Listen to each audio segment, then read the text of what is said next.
Hi, this is Gary Auden. I'm bringing you an Educast, choosing the right back office, recommendations for efficiency and profit. And this Educast is being sponsored by VoIP Innovations. And today we have two speakers, myself, Gary Auden, and Nick Medina, Vice President of Business Development for VoIP Innovations. As we always do, let's talk about what we're going to talk about.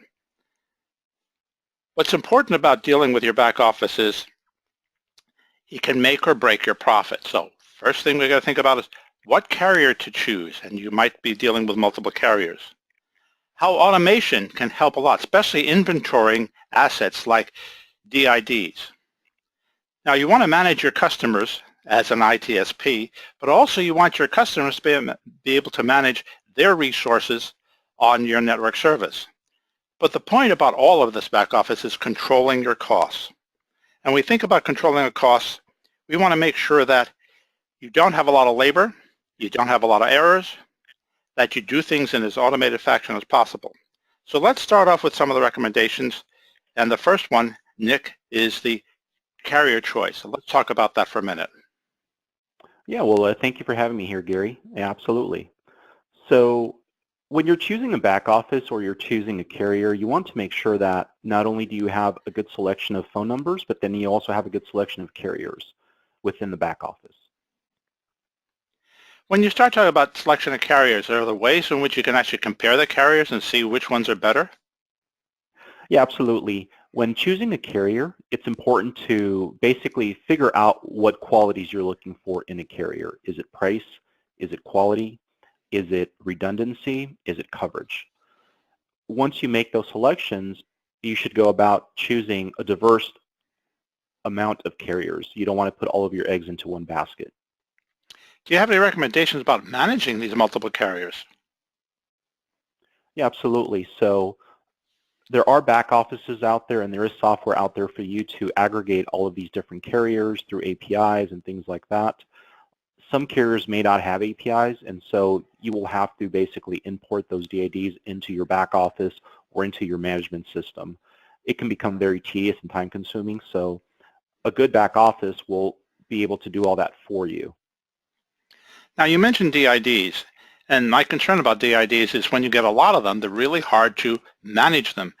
What does automation do for us here? Well, a lot of carriers are moving towards an API type based where basically you can get inventory in real time.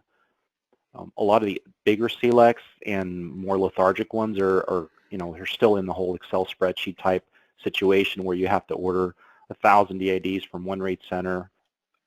Okay, we're talking about DIDs and automation and inventorying those. So what recommendations do you have for ITSPs in inventorying and automated DID management? Yeah, in terms of controlling your DIDs and not having to overspend for DIDs that are not being used, you should really look into a system or a back office that offers APIs and gives you access into their inventory through APIs, thereby giving your customers and you a chance to take those DIDs on a one-by-one basis rather than having to order hundreds or even thousands of DIDs. So you're going through an aggregator is a better choice than trying to do this directly? Yes, in the long run, it will save you money for picking and choosing these small different areas.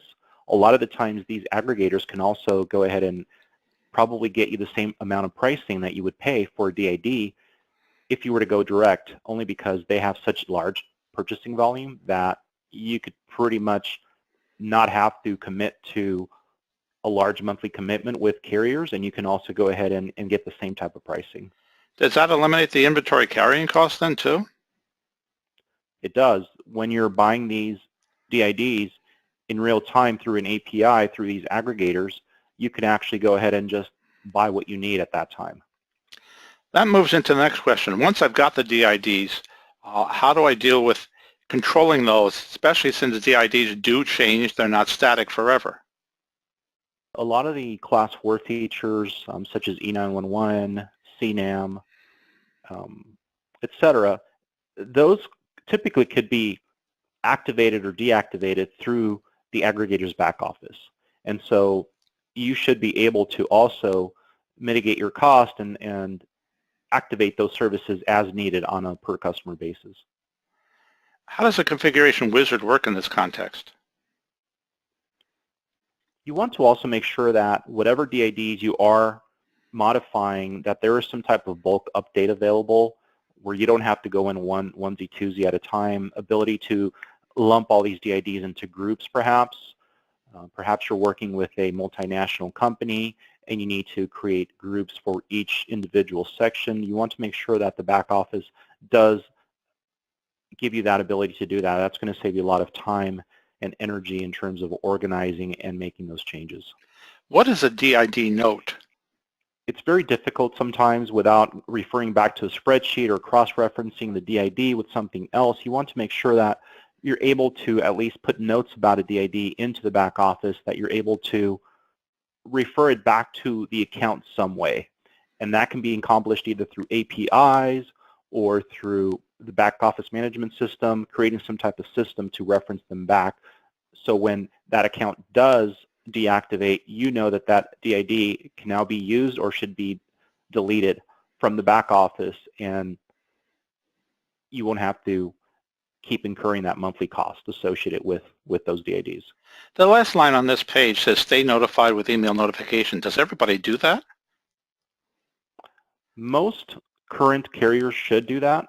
I would be surprised if they're not doing that, but what you want to do is create certain instances or situations where you want to be notified. For example, someone made an E911 call on an unregistered DID, you're not going to get charged a stiff penalty, because a lot of the times if you don't register a DID with E911, the carriers do charge a significant amount for that. When we're talking about the customer here, we're talking about the ITSP offering these services. Why is it important to create what you call groups on this page, and what is a group? When you're managing a multinational company or you're managing several locations, it's always good to create groups or even subgroups within that group to be able to organize those DIDs and organize to better help you manage the customer. It's just an organization tool that you should look for to help you with that whole process. Now the last line here talks about analyze individual customer costs and usage and profit. Talk about that and how doing that properly can make a huge difference in the overall profit. Well, by you organizing all of these DIDs and all these endpoint groups and all these IPs into groups and having it organized within the back office, that now gives you the ability to input costs, to input revenue, and basically figure out on a per customer basis whether that customer is costing you money or actually making you money. Can you do this in real time? Absolutely, as long as the information that you're receiving is in real time, which most carriers should be able to provide that to you. Worst case scenario, maybe a 24-hour delay, but yes, you should be able to do that. Real time is kind of an overkill. However, most of our most of the clients that I know will do this on a monthly basis. Now, we've been talking about the ITSP as a customer, but the ITSP has customers of their own. What can be offered to the end customer of the ITSP that makes it significant? A lot of the times, a lot of the support calls are the results of the end user not having the information that they need. By you providing an end user portal or that ties into your back office, you enable them, you empower them to be able to get that information on their own, thereby reducing support calls, reducing, basically your overhead staff. So it's always important to automate as much as you can and figure out where you're spending the majority of your time to be able to minimize your staff and basically help increase your revenue. So this automation process can not only reduce the staff, it would seem to be able to reduce the errors and actually satisfies the customers a lot better because they can do things themselves. Is that correct? Yeah, basically you're also empowering the customer, and by doing that you're providing a better quality of service and better customer service. Customers nowadays want the information instantaneously. They want instant gratification and be able to get that information on their own. They may want to call you to find out where to get that information eventually, but then once you train them and they know how to do that, they're not going to be calling you, every week or every month, figuring out, how to do this. That would also, I think, increase customer loyalty and respect for the organization offering the services. Yeah, the more unique products you have that your competitor doesn't have, and the more you can deliver to the customer, and you're solving a pain point for them, absolutely, you'll build more loyalty. They won't have a reason to go over, a few cents with this other carrier that's going to, save them, a few pennies on a DID. They're not going to jump ship for that. Let's move to the most important point of this whole presentation, that is cost control for the ITSP. Can you relate to some of these for us? Yeah, absolutely. I mean, cost control is pretty much the most important part of running an ITSP. DIDs by themselves are, not a huge cost in terms of usage. Where you really see a lot of fraud and you see a lot of costs getting out of control is in the termination side. And so a lot of ITSPs spend a lot of time doing that.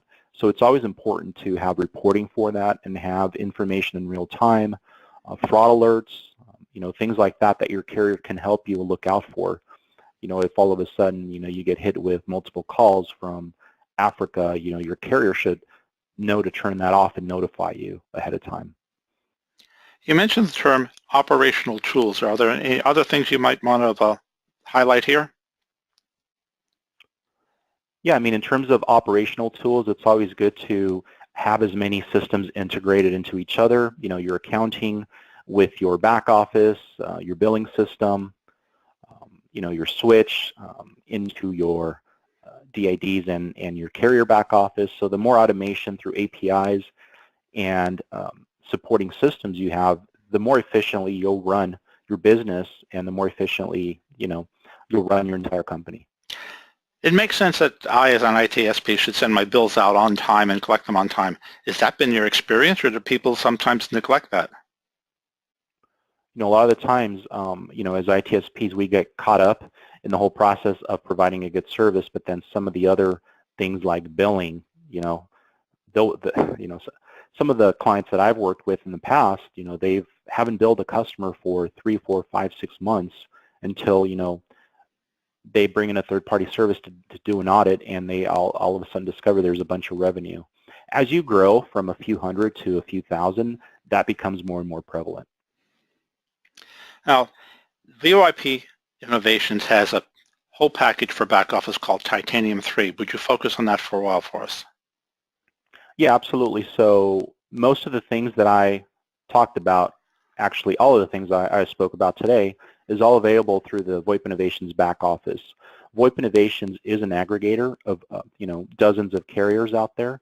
They have a inventory of 500,000 DIDs in stock, and they basically make it easy for the ITSP to grow as they're growing, and then also provide coverage to those areas where they may not have coverage at this time. It has the back office tools that you need for full automation, and it basically gives you control over your entire selection of carriers. I'd like to point out for those who are viewing this that there's an Innovations University which has a lot of blog information on the innovation site, plus at Telecom Reseller, but their videos, their white papers, podcasts, and previous educasts as well. There are half a dozen places you can go for resource information about VoIP and VoIP Innovations operations. To contact them, this is the sales team and their phone number. You can also contact them through the URL we have here. Well, thank you very much, Nick. I think everyone benefited from this educast. Thank you. Thank you for your time, Gary. Appreciate it.